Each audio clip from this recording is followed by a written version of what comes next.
Good evening, everyone. I'm Mark Wrighton, Chancellor of Washington University. Welcome to this special event coordinated by the John C. Danforth Center on Religion and Politics. Tonight, we have a conversation with John C. Danforth. The theme is Preserving a United Nation, Moving Forward Together Despite Our Differences. In a few minutes, I'll invite forward the Senator and Dr. Marie Griffith, our Director of the John C. Danforth Center on Religion and Politics. But just a few words about our startup to the academic year. Just 2 weeks ago, we welcomed a truly outstanding group of undergraduates to join us as the class of 2021. This class is arguably our strongest and most diverse ever, and we have been very pleased with our startup so far. We had tremendously beautiful St. Louis weather that made all of the students, all of our team, and the parents and family members of the students so pleased to be here. It's obviously a tense time to drop off a 17 or 18-year-old and then leave, but everything went beautifully. But in our country, there have been some very serious problems that even the class of 2021 is considering, and there is a degree of anxiety, there's some tension, and I believe that the country is fragile, and so this evening's discussion should be very important and timely. We here in Missouri have the NAACP of the country having issued a travel advisory against coming to Missouri. We had the terrible events in Charlottesville. We've had the challenge of dealing with DACA. So we have our hands full on a number of important issues. But though there are challenges, there are some really bright spots beyond the good weather. This morning, I had a very pleasant conversation with Senator Roy Blunt, and he shared with me the markup of the bill that affects funding for the National Institutes of Health. And he shared with me that that bill would have a plus-up of $2 billion. Obviously, Washington University's School of Medicine and other members of our faculty here on the Danforth campus compete very effectively for the funding that's available. One of the big increases is in the area of Alzheimer's disease research. That bill calls for an increase of approximately $420 million. Under Senator Blunt's leadership, the NIH funding has increased by about 20% in the last 3 years. So this is good news for us. We have an important objective here in our School of Medicine to advance human health, and with resources like that, I know that we can make additional progress. This evening, our program has been coordinated by the John C. Danforth Center on Religion and Politics. The center was founded in 2011 to foster a vibrant intellectual community that promotes rigorous scholarship, models civil dialogue, and educates students and the public about the intersections of American religion and politics. We're fortunate to have the center at Washington University and are grateful to the many people who made that happen and continue its good work, including the two key participants this evening. Professor Marie Griffith is the John C. Danforth Distinguished Professor in the Humanities and Director of the Center. She leads a stellar group of faculty that collectively and individually supports our community's education and understanding of religion and public life, both historically and in the present time. Marie earned an undergraduate degree at the University of Virginia, so the events in Charlottesville perhaps affect her more than some others. Her degree was in political and social thought. She went on to earn the PhD from Harvard University in the area of religion. She is the editor of the Center's online journal, Religion and Politics. She's authored several publications, and her forthcoming book is entitled Moral Combat: How Sex Divided American Christians and Fractured American Politics. This will be published this December. Senator Danforth is a great friend to Washington University, and we benefit from his active presence on our campus, in our state, and in our country. I'm sure that many noticed and read the important opinion piece that he wrote just last week. He served 3 terms representing the state of Missouri in the United States Senate after 8 years of service as Missouri's Attorney General. Following his elected service, he held appointments in both Republican and Democratic administrations.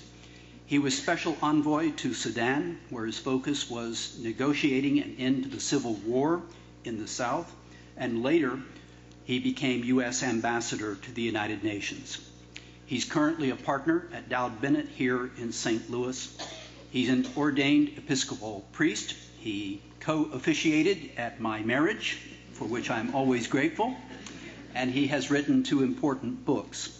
First, Faith and Politics: How the Moral Values Debate Divides America and How to Move Forward Together.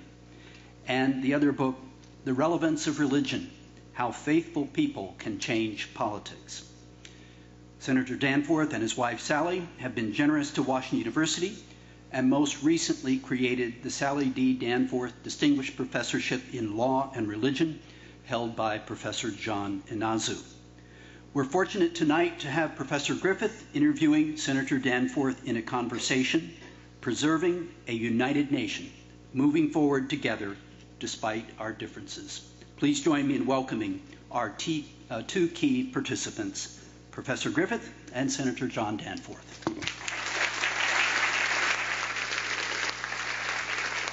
Okay.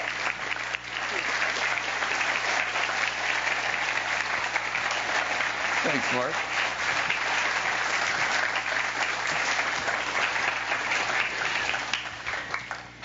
Thank you, Chancellor Wrighton. It's so wonderful to see all of you here in this auditorium with us. I also want to welcome those of you who are having to join us from our overflow spaces because of the wonderful crowd we have here, and also those who are joining us online from home. Welcome to you all. We also want to acknowledge our partner for this event. We are putting this on with the Washington University Law School's Public Interest Law and Policy Speaker Series. So it's been a pleasure to partner with them on that. Before we get started, let me just remind all of us to, especially those of us in this room and the other rooms here, to please silence your cell phones and other buzzing devices, which all of us forget to do once in a while, so don't be that person tonight. The format of our evening is simple. I will be asking some questions of Senator Danforth. We'll have some discussion up here. And we're going to open it up pretty quickly to audience questions. We want to make sure that he gets to hear from those of you here. We'll have 2 microphones on either aisle here of our main room so that you can ask your questions. And then we'll conclude by 8:30. And we invite all of you in all of these spaces here in this building to join us for a reception in the atrium just outside the room. So without further ado, good evening, Senator. Well, I've just been, there are 2 sure ways to get a gig at Washington University. One is to officiate at the Chancellor's wedding, and the other is to get the John C. Danforth Center to invite John C. Danforth. Such a coincidence. The fix is in. Yeah, absolutely. Well, you know, we've been talking about this event for a number of months now, about bringing you here, and I was thinking back, I think we first talked about this around the time of President Trump's inauguration. And a lot has happened since then, as we all know, and there was no way of knowing at that time that Senator Danforth would write an explosive op-ed piece in the Washington Post that would garner so much attention. Yes.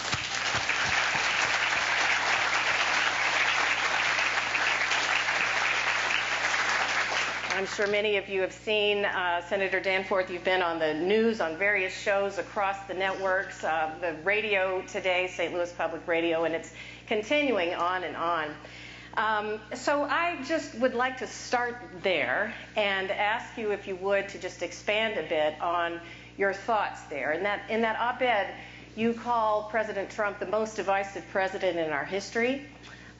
You refer to him as a hateful man who has corrupted the Republican Party. And I think we want to know what you really think about it. So expand a bit. Why do you see him as the most divisive president in our history? As I was saying, well, this piece was written by a Republican, and it was really directed at Republicans. I am a Republican. I've always been a Republican. I've been very comfortable in the Republican Party.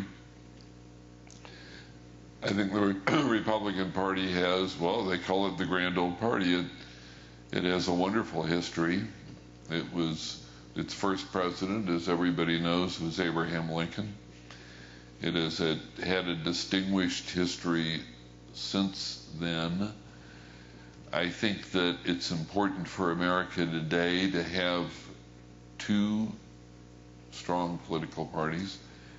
And I think it's important to have a strong Republican Party, because I think that it's to have a responsibly conservative party is really necessary, important. That's my view.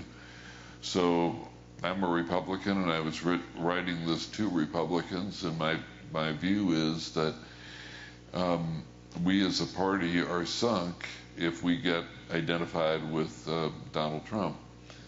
That we don't really have a strong future. They say that, Trump has maybe, 35% approval, something like that.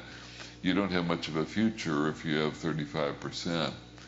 And so the point of the piece was to say that right from the beginning, the Republican Party was the party of the Union.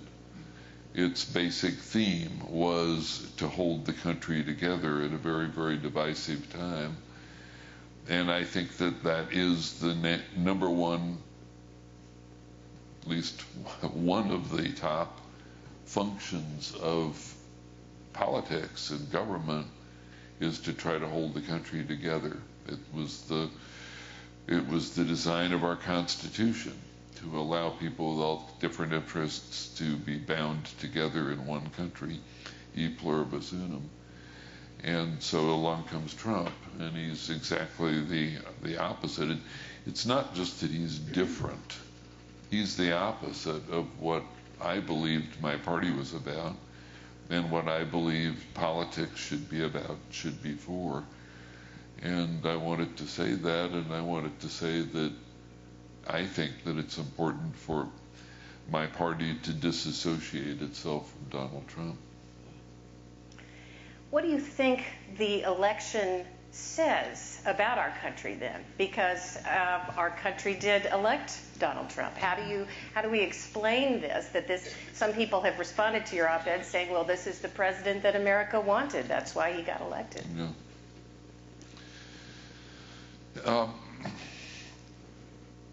I thought that there was this book by J.D. Vance called Hillbilly Elegy, and it's really worth reading. And there have been other books written that have described a lot of people in the middle of the country, and they're not necessarily political in their backgrounds. Some of them are from rural parts of the country. Some of them a lot of them don't have college educations. But I think that there are a lot of people who feel abused, and they feel abused by what they call the establishment. They feel abused by government and by politicians. I read one book, and maybe this has been in more than one book, but the analogy was drawn to people in America standing in a line, and the line is pointed in one direction, and it's pointed in the direction of realizing the American dream. And for people stuck in the middle of the line, So there are people in front of them, and they turn around, there are people behind them. And then along comes government. This is in their minds, and government takes people from behind and moves in front of these people. So I think that there are people who feel that they've been taken advantage of, and also that they've been disrespected.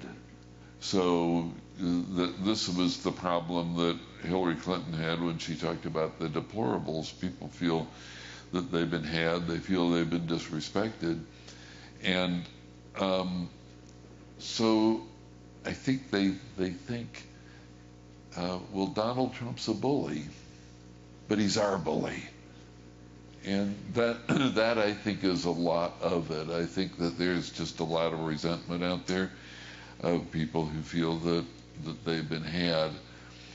Also, I mean, two other things I'd point out. One is that Trump certainly got a lot of votes in the primary process, but he did not get 50% of the votes of Republican primary voters. He just didn't.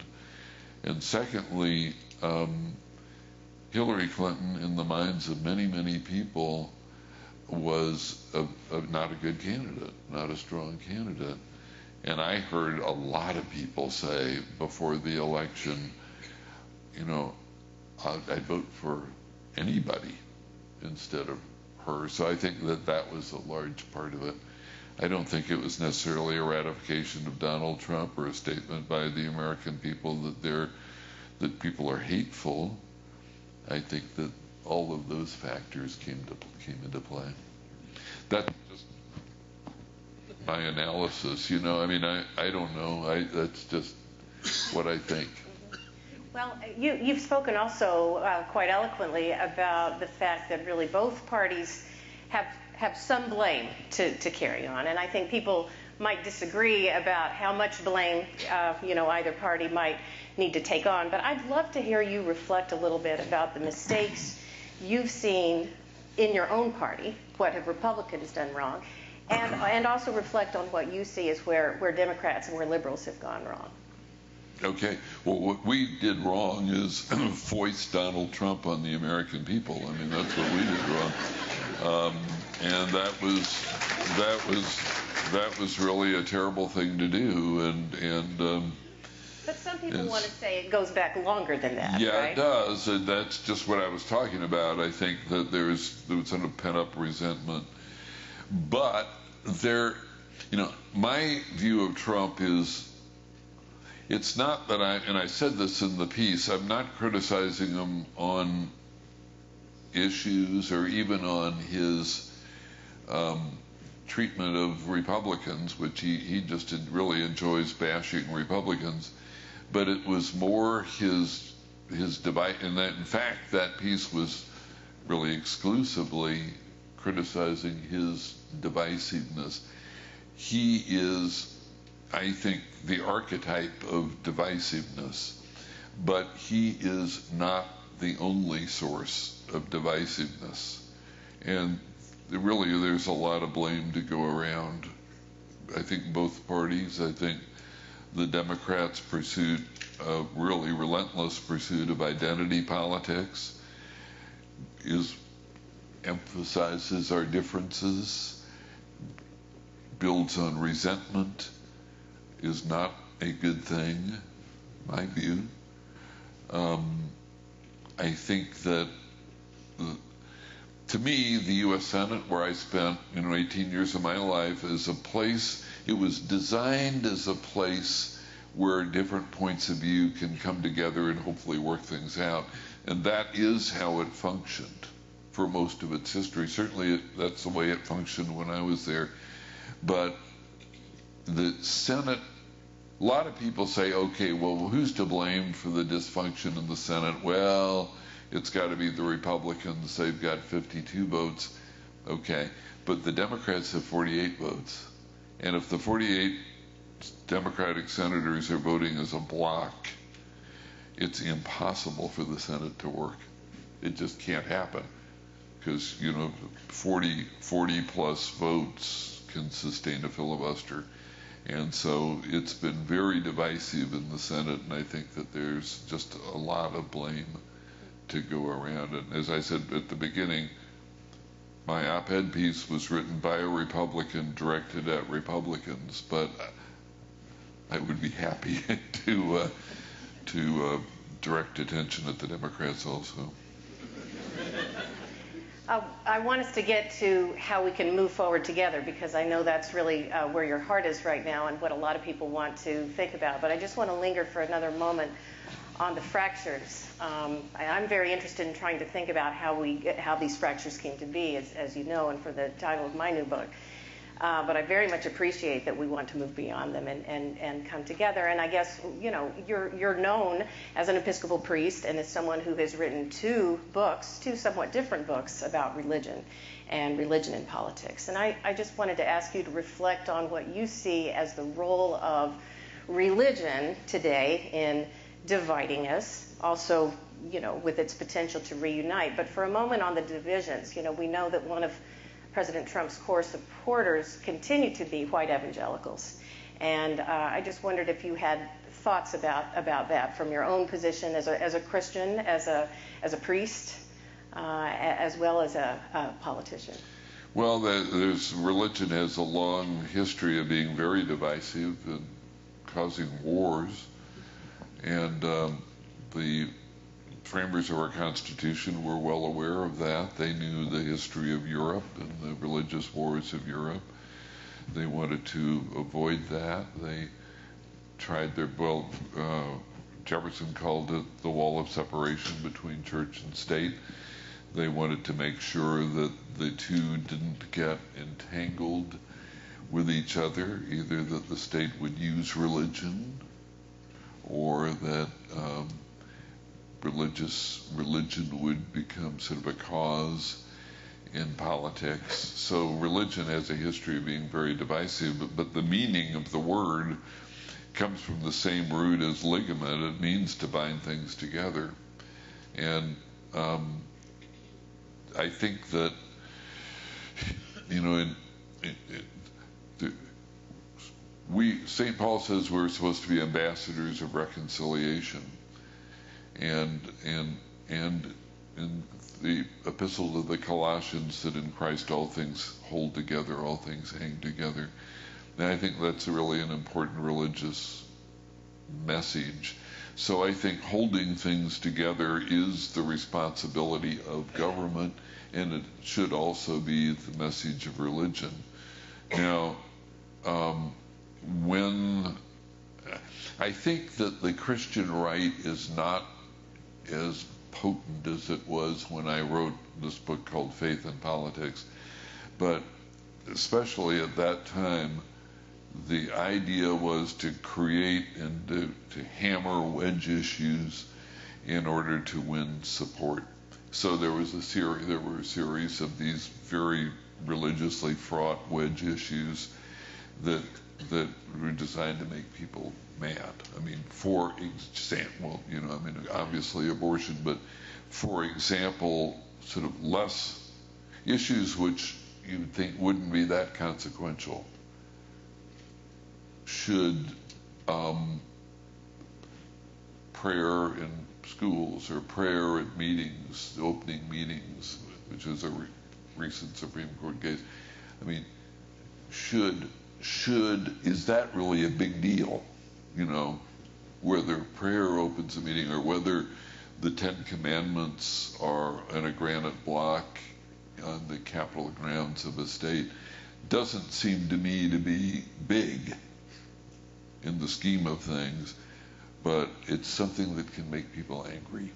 So religion has been used as a wedge, and it's been used for political purposes, and that was the point of that book that I wrote a decade or so ago. Right. Well, you know, thinking about the role of religious progressives or religious liberals, they, of course, have been one of the most core support groups of the Democratic Party, right, on the liberal side, and very focused, I think, on what you termed as identity politics, what they would see as social justice, right, for racial minorities, for women, for other groups. Today, for immigrants, I mean, the religious progressive leaders were on the steps of capitals across the country on the DACA issue just today.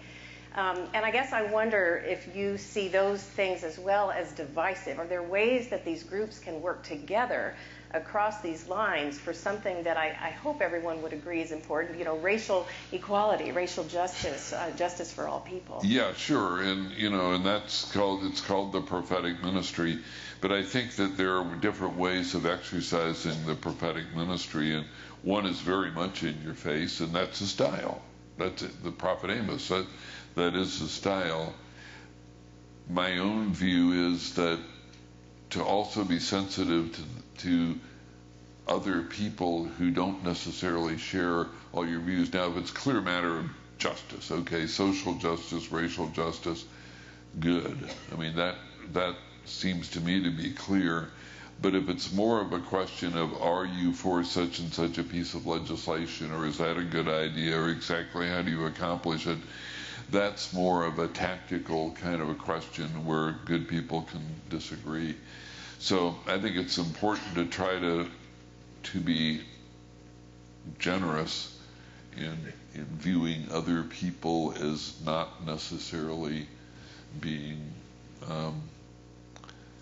the enemy. That book, Faith in Politics, I had a whole chapter about the 12th chapter of the Epistle to the Romans. I love the epistle. I love the 12th chapter of Romans. And one thing that it says is if your enemy, so in politics it's kind of hard, is this an enemy? But this is what Paul said: if your enemy is hungry, give him something to eat.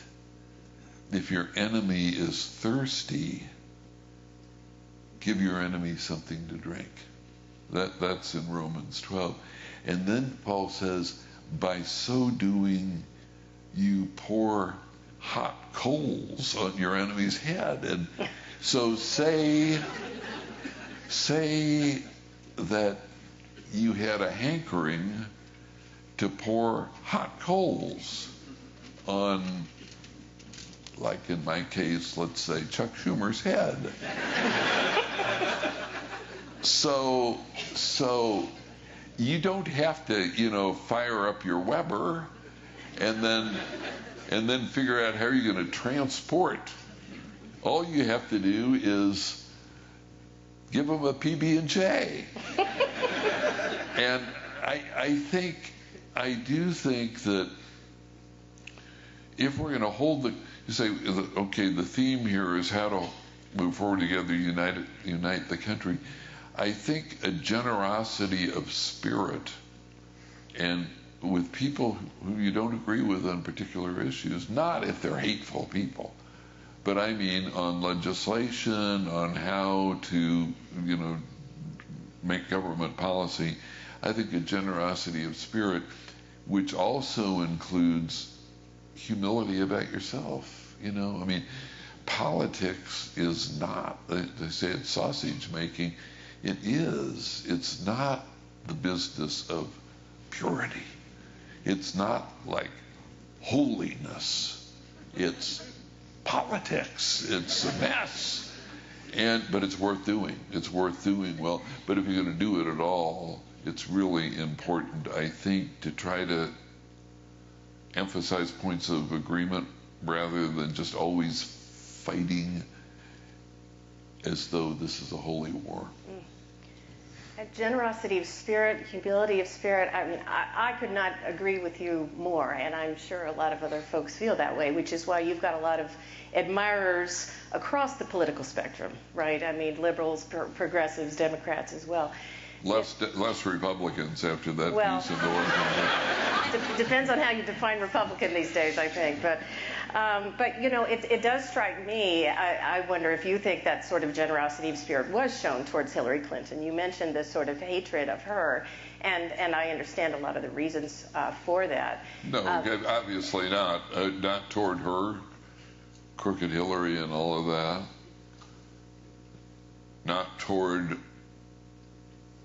little Marco, it was just, I mean, that's the style of Donald Trump. The style of Trump is to be insulting and dismissive of people, and that's what he does. Right. So that viciousness is infecting so much.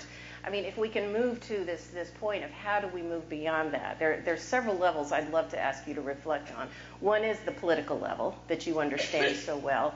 So I was thinking if you could imagine getting Mitch McConnell and Chuck Schumer and Paul Ryan and Nancy Pelosi all in a room together, you know, and say, all right, fix this, you know, what strategies, what conversation methods, what would you advise them to do to try and move past? Well, social interaction is really important, and that is something that was very real,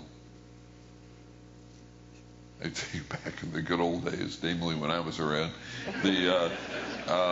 But social, and I was just talking to Ed Finkelstein, wherever he is, there he is, about my relationship with Tom Eagleton, because you know he was a Democrat, I was a Republican.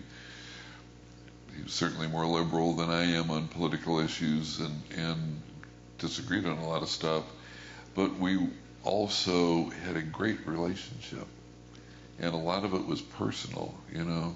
A lot of it was personal.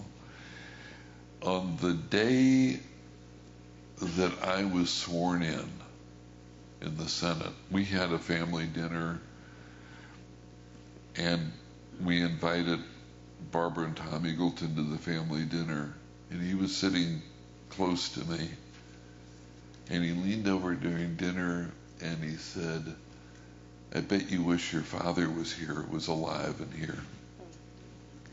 You can imagine that kind of personal touch. And it really said a lot about the relationship we had. Well, now families don't even live in Washington. So they don't know each other. They don't have dinner in each other's homes. They don't know each other's children. So trying to build social relationships would be a very, I think, just a very, very big thing to do. And the other thing that's happened is that the center in American politics is gone. I mean, we really have become so polarized that the center is gone. Well, when the center is gone, you're missing a lot. You're really missing a lot. You're missing the ability to try to figure things out. Nobody wants to. So we've become very, very polarized, very, very ultra-partisan, and the social interaction is gone. And I think that all of those are things to work on if we wanted to. And I take it you mean that not only in politics, but also in communities, yeah. in families. I mean, most of us come from very politically divided families, right? I mean, just about everybody I know would have people on, you know, all sides of the spectrum, all ends of the spectrum politically. You know, sure, Thanksgiving dinner after the last election, yeah. Right. And I guess, you know, when I go around and give talks on these same issues at times, and people always come up at the end and said, what can we do? What can I do? So I've got a plan, by the way. Tell us your plan. This is very simple. This is something you can do. You can do this. Everybody can do this. So when I was first ordained, when I was in Yale Divinity School, and when I was first ordained, we had the Episcopal bishop in this diocese was an absolutely wonderful human being named George Cadogan. And when George Cadogan wrote you a letter, which he often did, he always signed the letter the same way. He said, I am your friend. I am your friend. Now, say that you found somebody who you didn't agree with on anything. Just somebody who was, you think politically, well, that person's off the wall. I don't agree with that person at all. Say that you made a point of going up to that person and saying, I am your friend. What would that mean? I am your friend. not your enemy. It's kind of like, you know, giving food and giving water and pouring hot coals. But it's a little tactic. It would be a little tactic just to make it clear that people who don't agree with you can be your friends. That was Eagleton and me. Mm-hmm. And it was the case with a lot of people in the Senate. I mean, the social friends we had it was very bipartisan. Mm-hmm. And it was wonderful. And you could do stuff. Because if you know somebody as a friend, you can do stuff in politics. But if it's only politics, if it's only positioning yourself, then it's a stalemate. And that's, I think, where we are right now. Mm-hmm. It strikes me, too, that one of the things implicit or explicit in what you're saying is people need to be understood of their positions, where they're coming from, that their positions come from values, you know, rather than that person disagrees with me or they hold a different political opinion, position, so they're evil, which is so much of, you know, the kind of political discourse we have now, right? That if you can show a kind of empathic understanding of where another person's coming from, even if you disagree with them policy-wise or whatever, that could is that part of what you're trying to say? Yeah, sure. And I mean, the values can be the same, mm-hmm. you know.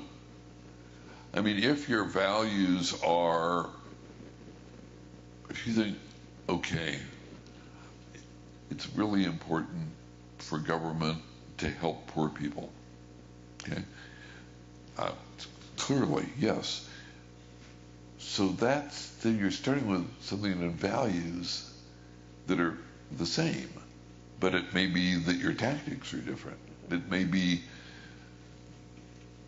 like, for example, Medicaid expansion. Okay, that's a very hot issue, was Medicaid expansion. So some people thought, okay, this is the most important thing you can do to help poor people expand Medicaid. That's a point of view, but there is an alternative point of view, and that is putting more money in the healthcare system is not necessarily the best way to help poor people. It may be the best way to inflate healthcare costs instead. So that's just a policy question. There are all kinds of policy questions, and there's a lot of overlap in how people think. And that really is the stuff of politics. I mean, politics, the real politics, say the big issues, okay, the budget, spending, taxation, but all of that is, it's kind of sort of in the pit, and it's, you know, messed. So figure it out. These are dollar issues. Can be, that's the sort of thing you can figure out. So yeah, I think there's a lot of room for kind of working it out, and that was what we did, you know, back when I was in the Senate. That was what we did, and it was always bipartisan. It always had to be bipartisan.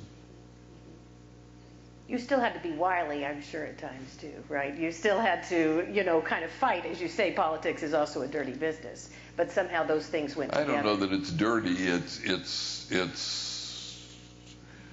They're, like, say, Russell Long. I just loved being with Russell Long in the U.S. Senate. Mm-hmm. He was the chairman of the Finance Committee. He was so wily, it was just unbelievable. I once had some idea, you know, so I was on the Finance Committee and he was the chairman of the Finance Committee, and I had some idea about, okay, we're going to have, you know, a tax credit over here, and he said, how are you going to pay? Well, we're going to tax this over there. And he said, good. We'll call that the Danforth tax. So yeah, there's a lot of room for wiliness. Let's open it up now. I'd love to know what some of you all are thinking about. Let's see, I think we've got, do we have the mics over here? Great. Thank you, Christine, and I think Taylor is over here. So if you'd raise your hand high so that I can see you. Okay, I see you down there. Great. So there's some thought that you could reduce the need to make certain kinds of decisions. I'm picking up on your allusion to helping the poor. If we could come together and raise the minimum wage, would you comment on that? Well, that would be an issue where there are different points of view. Some would say yes. Some would say you're pricing people out of the lowest rung of getting a job. So that would be a debatable issue. That's a typical political type of issue.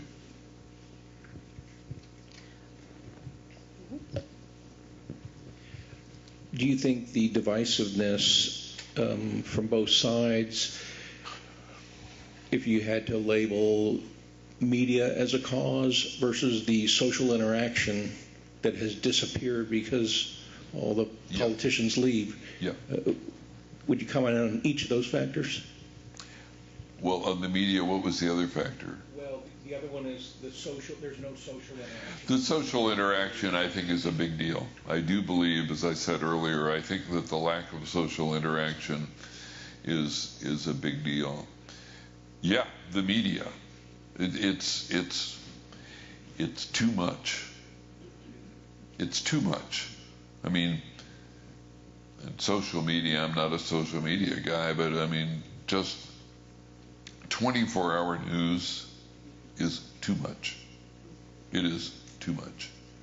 It's saying that politics is the be-all and end-all. That it's just all-consuming. Breaking news. How many times? Breaking news. Everything is breaking news. I mean, it can't be. You know, it's too much. You got to sort of lighten up a little bit, I think. And no, I do believe. I think the 24-hour news is a pest. I do believe that. I think it's a pest. Speaking of media, though, there was an interesting thing. I mentioned to you that I saw you on the Lawrence O'Donnell show recently, and I've seen you on there before. You know, and that's a great example right there of someone who clearly comes from a very different political perspective, a very progressive perspective, knows your point of view, and you all can have these really terrific conversations there. He was a Moynihan staffer in the Senate. So I knew him before he got tainted by the media. But that was, Moynihan was an absolute delight to be in the Senate with. He was really great. You know, in the Senate, the desks you have on the floor of the Senate, the people who've had the desk, they write their names in the drawer, and so I could have inherited this desk at one point in the Senate, and it just had the worst people who were ever in the Senate. Were in that, like Theodore Bilbo, you know, I mean, these awful people. And so I showed it to Moynihan. I said, "Look at this," and he said, "We need an exorcist." So it was just a joy to be around him, and I think that some of that rubbed off on O'Donnell. Oh, that's great. More questions? Okay, let's see. I see you down here. Yes? You? Yes, you. Yes, you. Hi, you mentioned Hillbilly Elegy by J.D. Vance. One of his main themes in his book is the isolation that the poor white, quote-unquote, hillbilly community in the United States faces.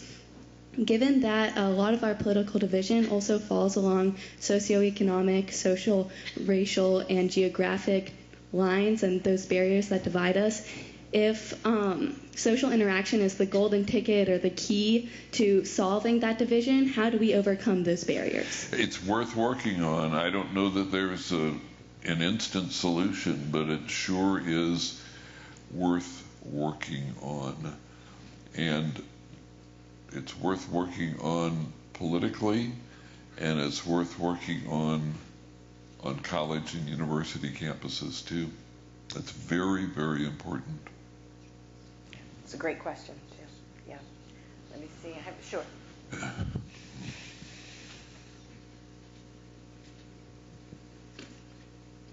Good evening, Senator. Do you think our nation is playing a correct role on the question of global warming? Well, again, this is obviously a debatable issue, but my own view is if it is a question, how do you resolve that question? By taking it seriously or by dismissing it? So I would take it seriously. Okay. Let's see. I need help with the hands. Yeah, Taylor, I see someone right over here who's got his hand up. Yeah, I was struck by your idea that these divisions are a fairly recent thing, and I think we can look back at least 25 years when Newt Gingrich instructed Republicans in the House to label Democrats as traitors, and when Mitch McConnell 8 years ago said that the great priority for the Republicans in the Senate should be to make sure that Obama was one-term president. Don't you think it would have been a lot better for all of us if people like you had spoken up then rather than waiting till now?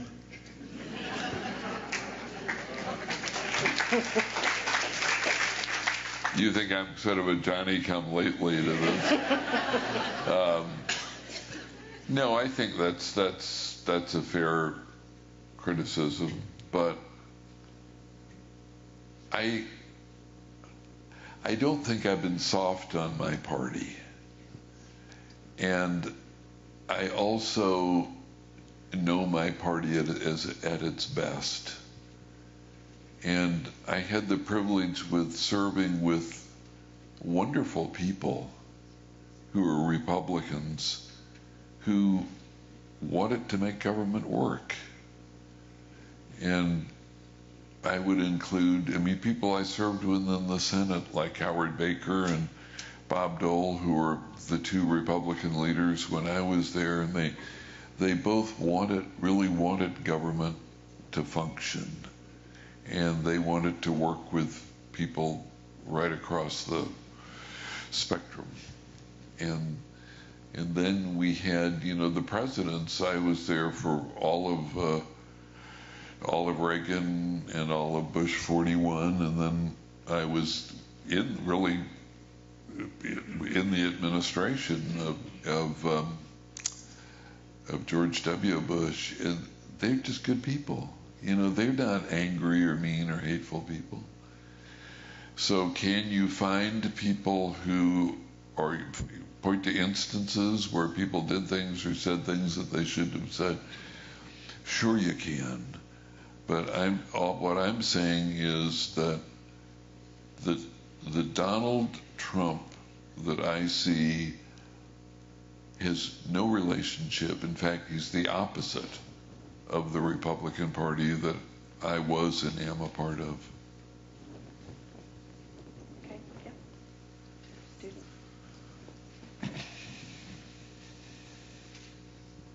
Thanks. I'm kind of going to take a slightly opposite approach to that question.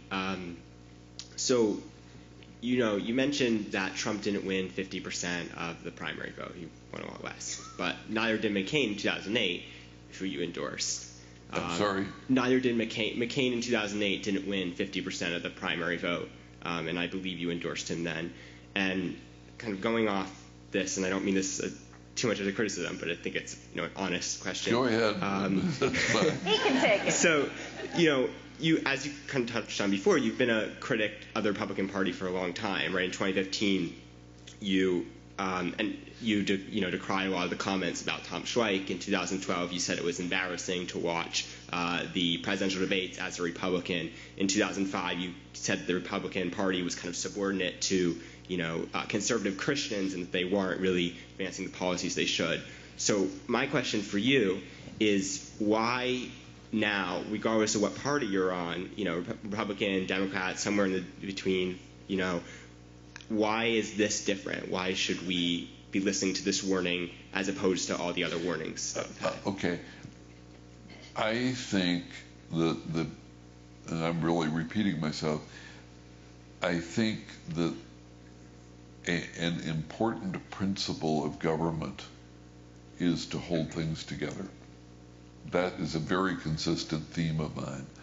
I also think that it's a religious concept to bind things together. I think that holding things together is not a new challenge. So it was the concept of writing the Constitution, the way it was written. So you have this is Madison, so you have all these interests, and they're all competing with each other, holding the country together.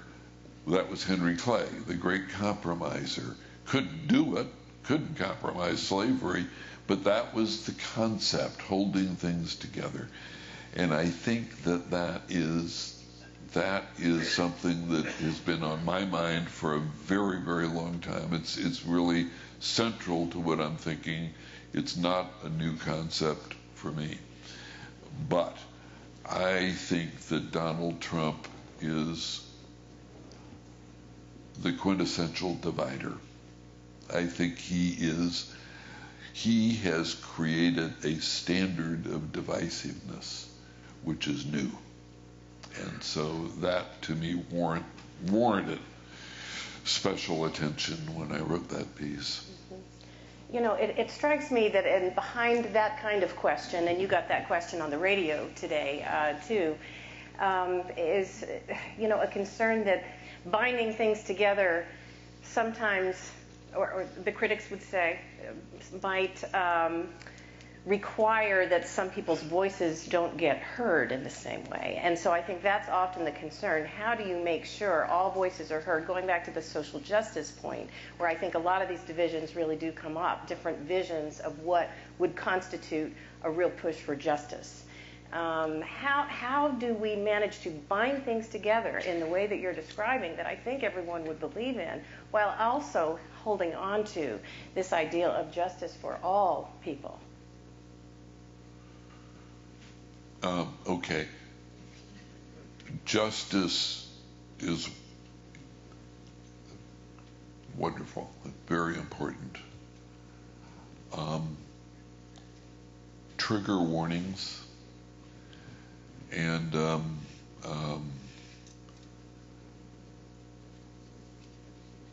what's the word I'm trying to come up with it about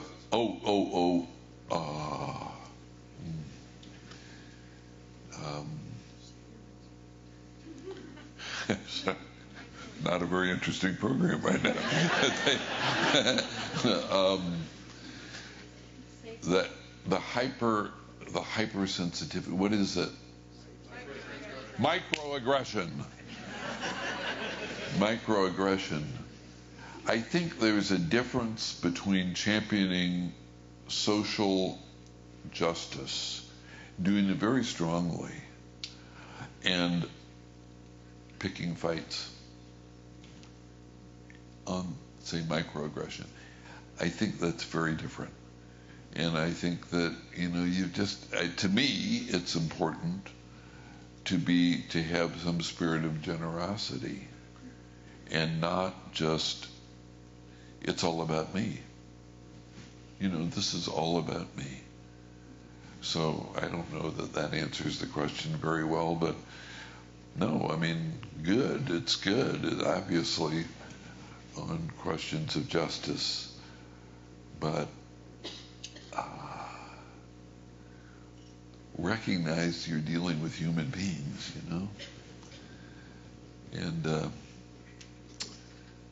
I thought at the time of Ferguson, there were a bunch of clergy, and they went out to Ferguson, and they went to the police station, and they got in the faces of individual police officers and said, repent to the individual.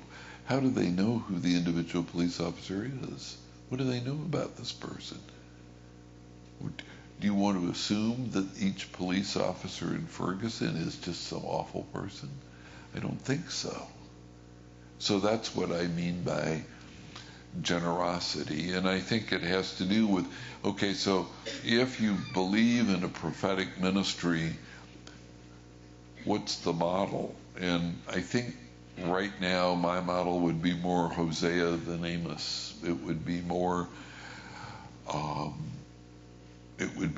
lovingly stated than just in your face. Thank you. Yes, I see you.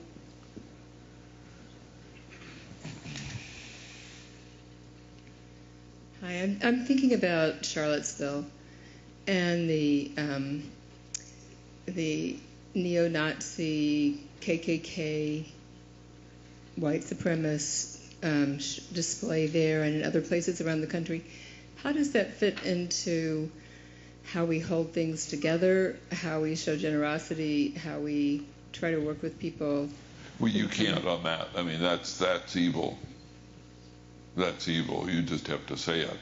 That was where Trump went wrong. He should have just said it very simply, very directly, without any kind of equivocation at all. He just should have said, this is just absolutely wrong. It's evil.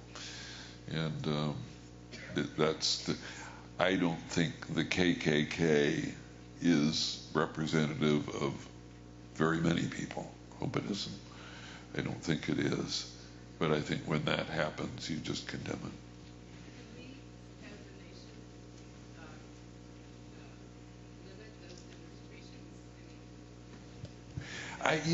Here's what I think should happen. I think that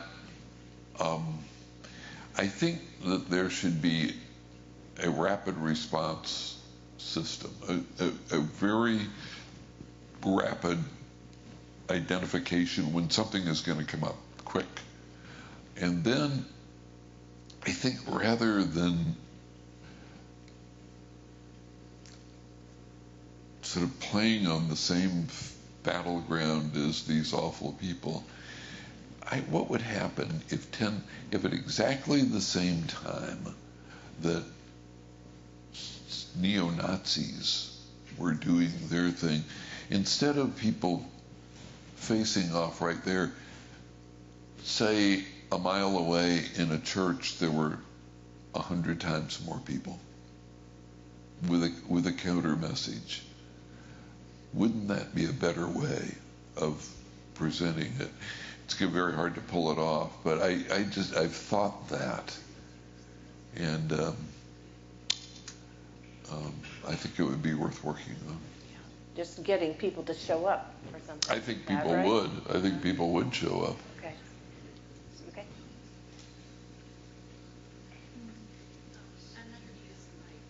You need to for the people that. Okay. My concern is more with President Trump and macroaggression, and we can all get along as best as we can, and we can be friendly, but not if he starts or instigates a nuclear war. We'll all be gone. So I think his bullying affects each of us, Republican, Democrat, no matter what we believe or how we're treated here. How do we work with a president that doesn't care if he blows up the world? Well, somebody I know wrote a piece in the Washington Post, which was pretty tough on Trump. So I'm all for being tough on Trump. I wish more people would be tough on Trump. Okay. Yes. I can speak loud enough. Senator, back in the 40s, the Senate and the House decided that no president could run so many terms. Why can't they do that for themselves? And how do you feel about term limits for the House and the Senate? Mm-hmm. When I first ran for the Senate, I said I was for term limits. And I said that I was for limiting senators to 2 terms of 6 years each. And then when I ran for re-election the first time, I was asked, how do you feel about term limits? And I said, well, I'm about half as enthusiastic as I was before. I thought, my feeling at the time was term limits were a way of saying that people in politics are finite. And that's a pretty important message. But I think that position wasn't a good one. I don't think it's worked well in our state. I don't think term limits in Jefferson City has worked well at all. And I know that I was a better senator in my third term than I was in my first. I know that. I was better at understanding the system and getting stuff done rather than just being, Don Quixote. So I don't think that term limits are a good idea. Okay. Yep. I see you back there. Mm-hmm.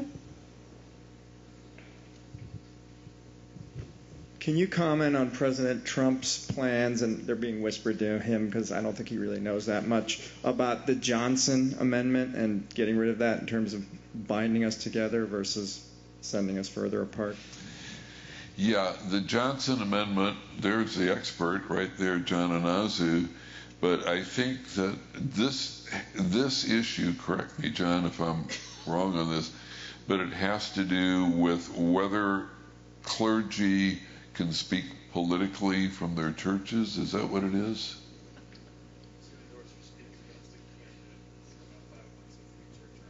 You lose your 501c3. You use your 501c3 status by participating in politics. I don't think that it is a good idea for it to use the Internal Revenue Code as a way of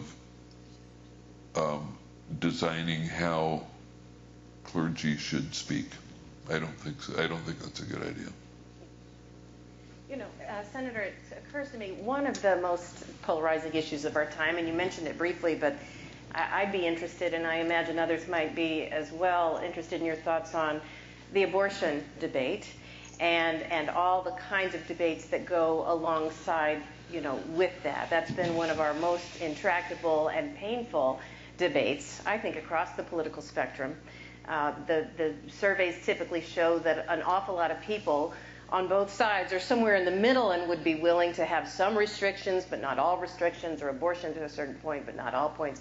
I wonder if I know you've thought about this a great deal, ways of maneuvering through that very polarizing. Well, I think that issue is over. I think that abortion is going to be readily available for almost everybody who wants an abortion. Now, I don't know the latest status of very late term abortion, that kind of thing, but you're really talking about arguments now on the edges of the abortion issue that, to me, it's gotten a little bit like the signs or like the Ten Commandments, and it's become more of a rallying cry or a wedge cry than it is a live issue anymore. I don't think it is an issue anymore. I think it's over. Murmurings from the audience maybe on that, but I think access has become a particular issue that people are concerned about, for sure. Okay, yes, in the back.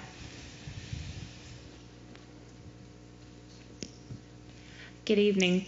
I was wondering if you could speak to storytelling potentially as a tool. I see this in religion and in politics as a way of getting across difference or getting a point across. And specifically, as it relates to what I'm dealing with now, is I manage a health insurance enrollment project in the state of Missouri that's funded through the Federal Navigator grant. And right now, we're waiting on funding for moving forward. And so I'm really curious as to, I heard that representatives and senators on the Hill were getting stories about Navigator grants kind of that weren't positive. And I have so many stories from what we're doing and clients that I've met with that are getting health insurance for the first time or sitting down with somebody and really being able to get health care that's so important for them. And I'd like to really empower my staff and my team and consumers that we're meeting with to be able to share those stories. And as a senator, as somebody who's politically involved. I honestly, I don't know anything about the program at all, so I can't. I wish I could be more responsive, but I just don't know that program at all. You know, it does occur to me, one of the points you and I brought up today, Senator, had to do with the youth and hopefulness for the youth. So here we are in a university campus. There are students all across the room here, and I'm sure in our overflow rooms as well. What words? They've grown up in an extremely polarized environment, and all of us want to inspire them with hope and a real sense of agency, that they're the future and they can do this. And I wonder if you have words that you would speak to. Sure, it's a great country. It's just a great country, and it is a country that tries very hard to incorporate within one country the many. E pluribus unum. It is a country that really works on that. And it's got to be the work of all of us, not just the President of the United States, not just members of Congress, but all of us. And it's worth working on. But that really is the greatness of America. It is, to me, if not the fundamental principle, it's darn close to it. And so, yeah, I'm hopeful. I think we've got a great country. And where are there particular places where you think students can really make a difference? I mean, I feel like students, they want to know that the effort they're going to put into this will matter. Well, they might not. They might lose. You know, they might lose. They might say, well, I'm going to support such and such a candidate for, say, Congress or whatever, and you might lose. Mm-hmm. I can't promise that you'll win. I even lost an election once. It was a terrible miscarriage of justice, but it happens. And so I think participate, but realize that, you know, you're not a dictator. You might lose. Mm-hmm. And there are other people who disagree with you. Mm-hmm. But that's what the system is. It's just a lot of people who disagree with each other. Mm-hmm. But also that hard work of learning to talk across these lines matters in the world too. That's one thing I want students to understand as well. Okay, you got somebody over here? Yeah. I'd like to ask you to comment. Some of us have, in terms of micro and macro aggression, some of us have never seen a president as disrespected as was Barack Obama, mostly by white men. And it seems like Trump is obsessed with this gentleman. For many of us, we voted for him twice, and he's been harassed and blocked and disrespected almost every year of his presidency. So there's almost, it seems like, a racial issue. Constantly Republicans saying, oh, Obama's playing the race card. But it seems to me the race card was played from day one by the Republicans who didn't like him. No, not all Republicans. And it seems to me also that after the Civil Rights Act and Lyndon Johnson in '64, the South went Republican. And their GDP of almost any social status is the lowest of all the states in the United States, and there's a big racial divide. Our state here, our city, is one of the fifth most segregated cities in the country. We're notorious, and yet it doesn't seem to me we're making an effort to bring people together or really talking about the racism that seems to exist.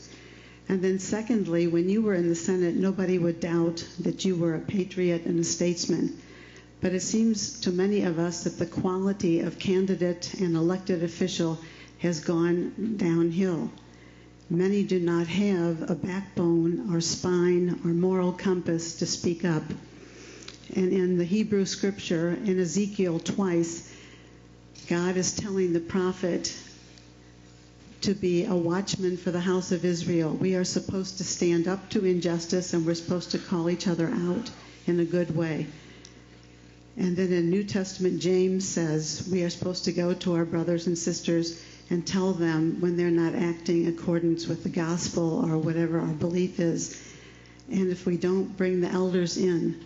So where is that corrective thing when we're almost looking for people now in elected offices and appointed by the president, have no experience, anti-union, anti-black, anti-brown, anti-Asian, and it's just ugly.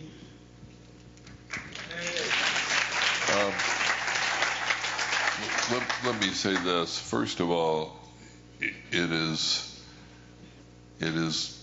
possible to be very critical of Barack Obama without being a racist, and to tar people who disagree with him or don't think he was a very good president with the racist brush is really unfair. You can't do that, I don't think. Well, you can, but I don't agree with it. And I don't agree that most people are racists, or most people who disagree with a particular position are therefore racist, or disagree with a particular candidate are therefore racist. I don't think that's right. And I think that it absolutely ends political dialogue. So if you want to be in politics, to engage in the give and take of politics, the dialogue of politics, to then be tarred as you're racist because you don't agree with me, it's just not right, and it's destructive of the political process.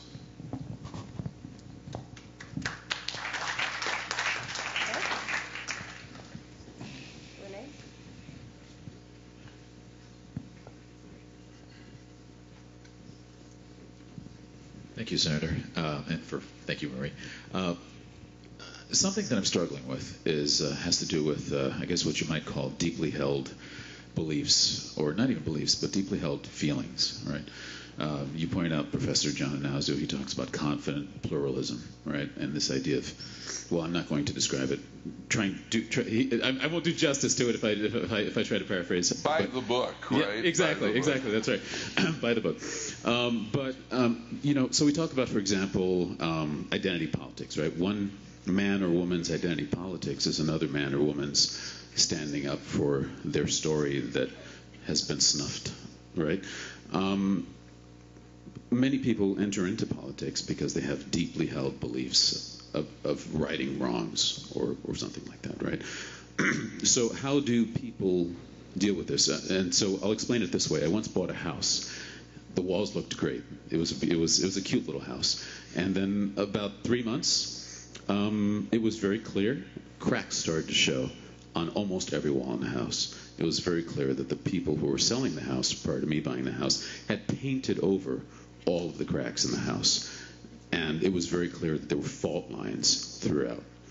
And so if we just paper over and wallpaper over these cracks, then we are destined to end up with, earthquakes really, right? The fault lines turn into earthquakes. So what I'm struggling with is how do we, as the citizenry and those in politics, deal with these deeply held beliefs without wallpapering them? Well, I think this was what Madison's idea was.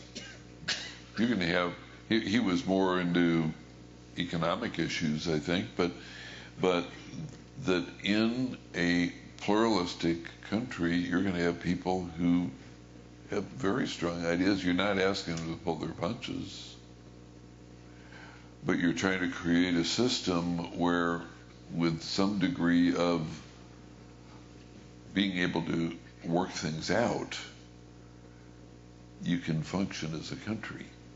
So I would never suggest anybody just pull their punches, but I would hope that there's a degree of, as I said, generosity to people who just,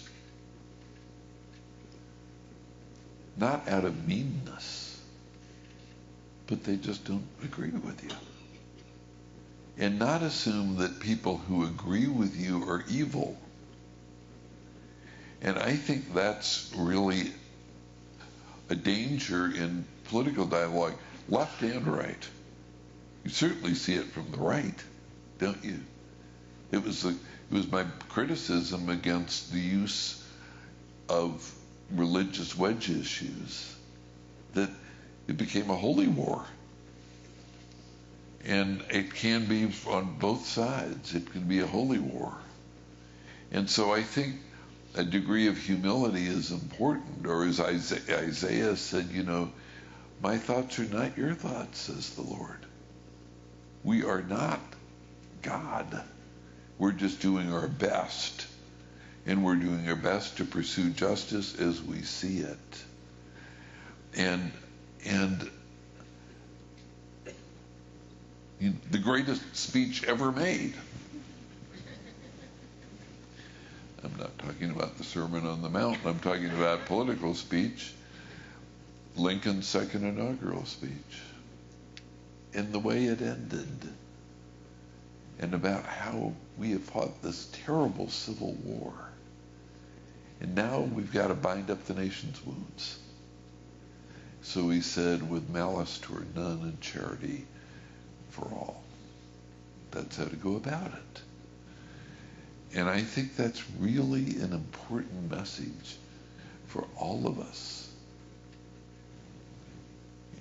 That's how we pour the hot coals on people's heads, So that's just my thought. Yeah, pursue your cause. And don't pull your punches. You don't have to. But just recognize that there are good people who don't agree with you. They're not evil. And just try to understand them. Empathy.